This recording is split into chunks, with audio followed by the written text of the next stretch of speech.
Rail ప్రయాణికులకు విజ్ఞప్తి కృపయా Dhyan they అంటోంది కేంద్రం. తెలుగు రాష్ట్రాల ప్రయాణికులకు బిగ్ అప్డేట్ ఇచ్చింది. తెలుగు రాష్ట్రాల మీదుగా మరో అమృత్ భారత్ ఎక్స్ప్రెస్ను రన్ చేస్తోంది. ఇవాళ ప్రధాని చేతుల మీదుగా ట్రైన్ స్టార్ట్ కానుంది. తెలుగు రాష్ట్రాల ప్రజలకు మరో కొత్త రైలు అందుబాటులోకి రానుంది. హైదరాబాద్ నుంచి ఏపీ, తమిళనాడు మీదుగా తిరువనంతపురం వరకు అమృత్ భారత్ ప్రత్యేక ఎక్స్ప్రెస్ రైలును కేంద్రం మంజూరు చేసింది. చర్లపల్లి, తిరువనంతపురం మధ్య నడిచే ఈ సూపర్ ఫాస్ట్ రైలును ఇవాళ ఉదయం ప్రధాని మోడీ తిరువనంతపురం నుంచి ప్రారంభిస్తారు. దేశవ్యాప్తంగా కేరళలోని తిరువనంతపురం నుంచి అమృత్ రైళ్లను జెండా ఊపి ప్రారంభించనుండగా అందులో ఒక రైలు తిరువనంతపురం నుంచి ఏపీ మీదుగా చర్లపల్లి వరకు సేవలు అందించనుంది. సామాన్య, మధ్యతరగతి ప్రజల కోసం దశల వారీగా అమృత్ భారత్ ఎక్స్ప్రెస్ రైళ్లను తీసుకొస్తోంది కేంద్రం.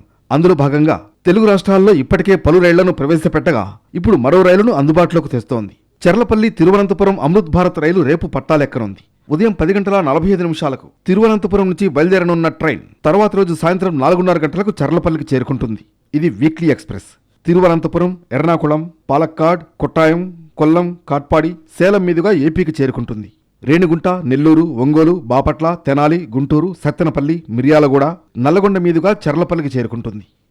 ఈ అమృత్ భారత్ ట్రైన్లో 8 స్లీపర్ కోచ్లు, 11 జనరల్ కోచ్లు, ఒక pantry car coach, 2 second class కోచ్లుంటాయి. ఈ రైలుకు ముందు భాగంలో ఒకటి, వెనక భాగంలో ఒక ఇంజన్ ఉంటుంది. దీనివల్ల వేగంగా వెళ్లడమే కాకుండా కుదుపులు లేని ప్రయాణం చేయవచ్చు.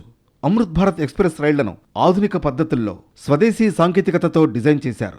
వివిధ సౌకర్యాలను అందించే ఈ రైళ్లు అందుబాటు ధరల్లోనే ప్రయాణికులకు సేవలు అందించబోతున్నాయి.